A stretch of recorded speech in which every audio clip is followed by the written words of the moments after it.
paz do Senhor a todos meus amados irmãos e a todos meus queridos amigos do YouTube. Amém? Esta que vos fala é a obreira Maria de Jesus, serva do Senhor. E hoje estamos aqui para fazermos o clamor da madrugada. E hoje nós estamos realizando o 6º dia da campanha de Daniel, que também é a 6ª conquista de Daniel. E a conquista que Daniel teve, ele foi nomeado a 3ª autoridade mais importante no reino de Babilônia. Muito mais elevado do que o cargo anterior que ele recebeu do rei Nabucodonosor. Agora ele recebeu foi do filho dele. Por quê? Porque ele foi o único que conseguiu decifrar as escrituras que apareceram na parede. Ele decifrou, então ele recebeu isto como prêmio. Então, vamos ver o que nos diz a palavra no capítulo 5, e eu vou ler do versículo 13 ao versículo 16. E o título é A Escritura na Parede. Antes de fazer a leitura, vamos entender por que apareceu esses escritos na parede. Foi pelo seguinte: depois que o rei Nabucodonosor, rei da Babilônia, ele morreu, o filho dele ficou no lugar dele, que se chamava Belsazar. Então, numa noite, ele resolveu fazer um grande banquete e convidou 1000 autoridades do país e depois começou a beber vinho com os convidados. Depois dele beber bastante vinho, o que foi que ele fez?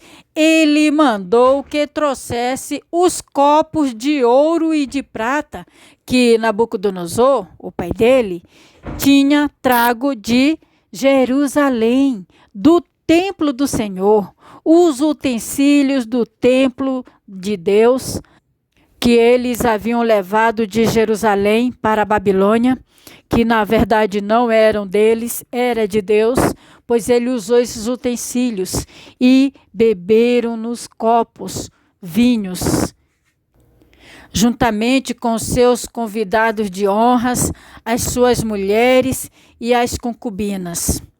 Depois que eles estavam bebendo lá à vontade e dando louvores aos seus deuses, deuses de ouro, de prata, de bronze, de tudo quanto era espécie, no mesmo instante apareceram os dedos de mãos de homens que escreviam ali na parede, defrante o luzeiro.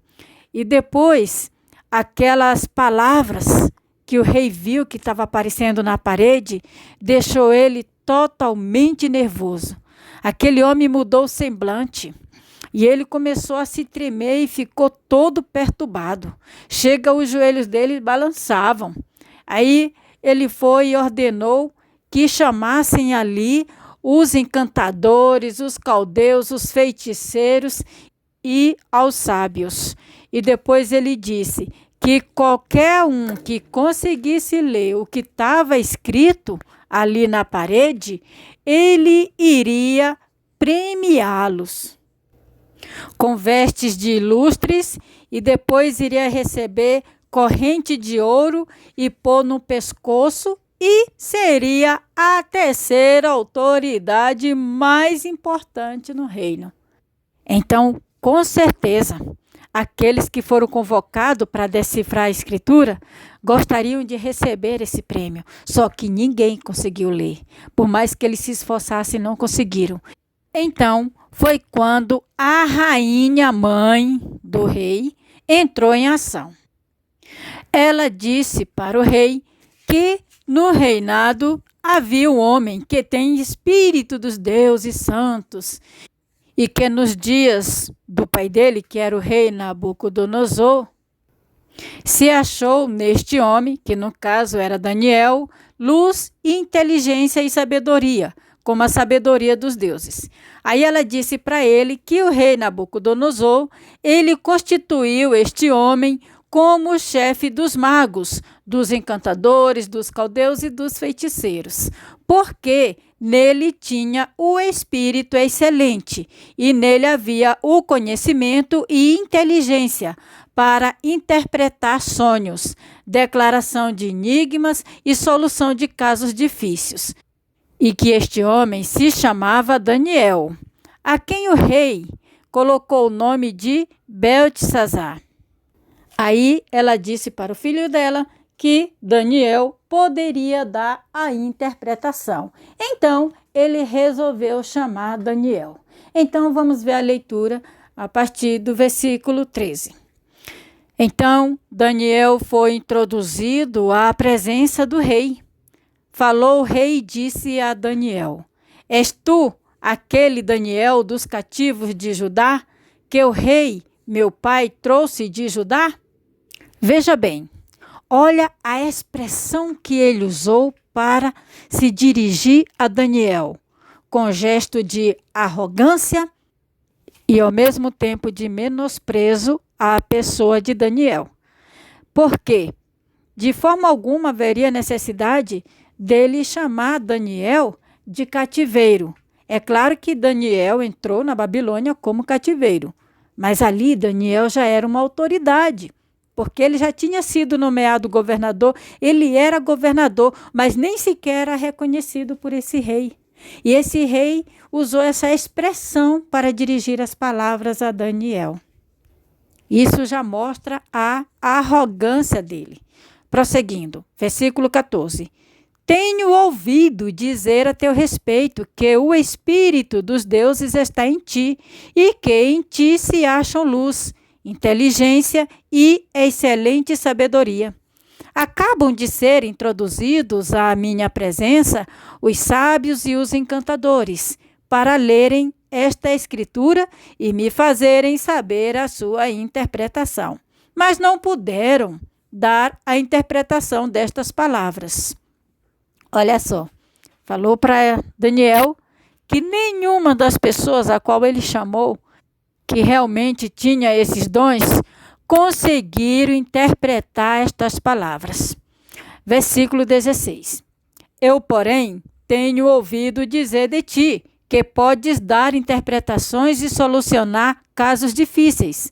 Agora, se puderes ler esta escritura e fazer-me saber a sua interpretação, serás vestido de púrpura, terás cadeia de ouro, ou seja, colar de ouro no pescoço, e serás o terceiro no meu reino.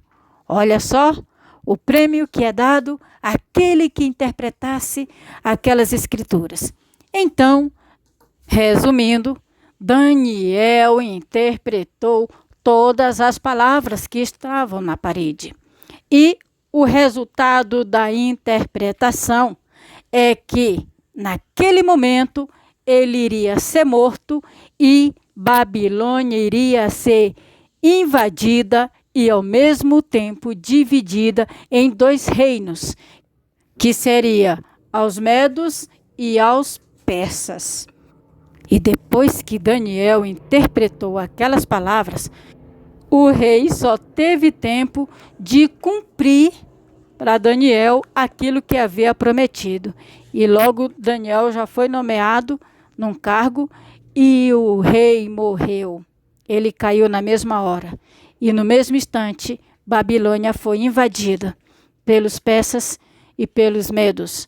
E Dario, como representante dos medos, ele passou a ser um dos reis a reinar ali na Babilônia. E, por sinal, este rei foi muito amigo de Daniel.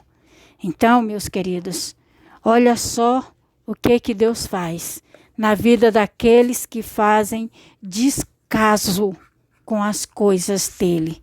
Aquele rei, ele morreu na mesma hora porque ele profanou as coisas consagradas do templo do Senhor. Uma vez que aqueles utensílios não pertenciam a ele, porque não era do palácio deles, ele não tinha nada que mexer. Era coisa de Deus. Mas ele se achou na liberdade. Então Deus se vingou mesmo. E olha só o mais interessante.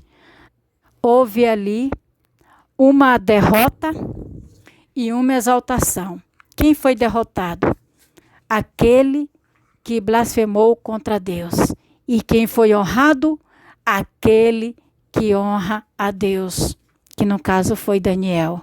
Queridos, nós devemos sempre ser amigo de Deus, ter reverência às coisas de Deus, ter zelo, ter cuidado com as coisas de Deus e cuidado também com aqueles que estão na frente da obra, para que nós não nos contaminamos profanando qualquer coisa ou falando qualquer blasfêmias. Blasfêmias contra Deus ou contra os homens de Deus. Quanto mais a gente procura zelar daquilo que pertence a Deus, das coisas de Deus, mais honrado nós somos.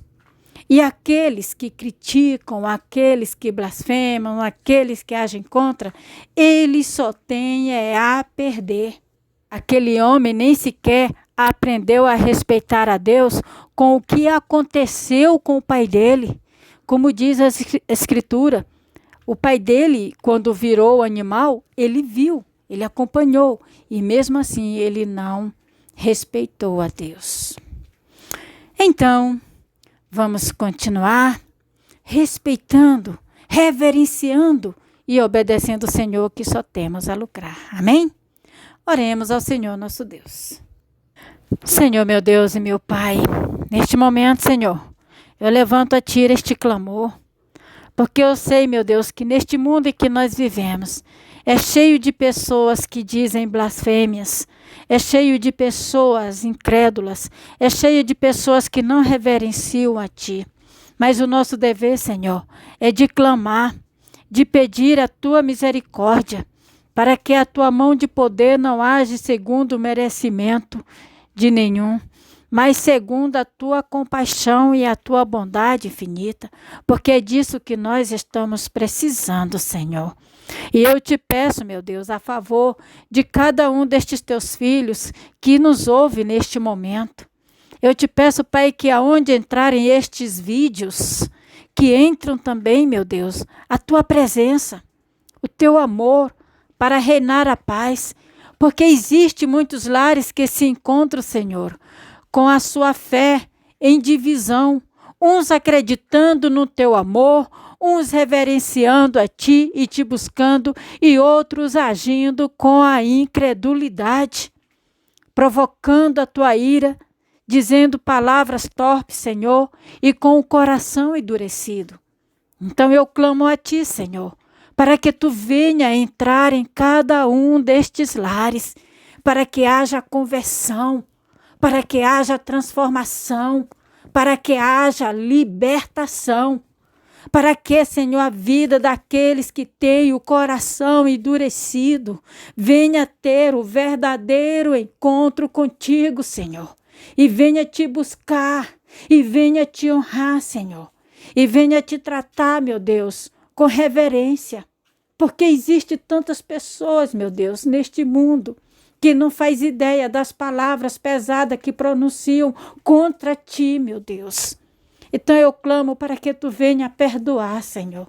Perdoa aqueles que têm o coração endurecido e venha quebrantá-lo, venha lapidá-lo, meu Pai.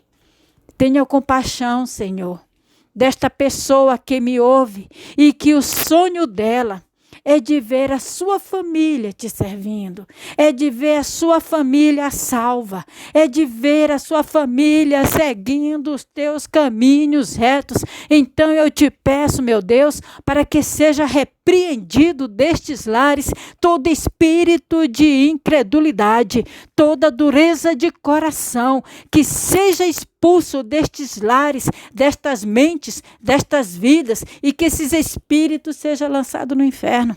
E que haja conversão, transformação e libertação pelo Teu poder, Pai. Eu clamo na certeza de que Tu nos ouve, na certeza de que Tu nos atende e na certeza de que Tu hás de mudar a história, Senhor, destes lares e destas famílias, Pai. E abençoa cada nome, Senhor, que estão aí nos comentários. Atende, meu Deus, cada um desses pedidos e traga a resposta para a vida de cada um. É o que eu te peço, meu Deus, para a honra, a glória e louvor do Teu santo nome, em nome do Senhor Jesus Cristo. Amém? Graças a Deus. Queridos, receba seu milagre e toma posse da sua vitória, em nome de Jesus. Amém? Fique na paz. Graças a Deus.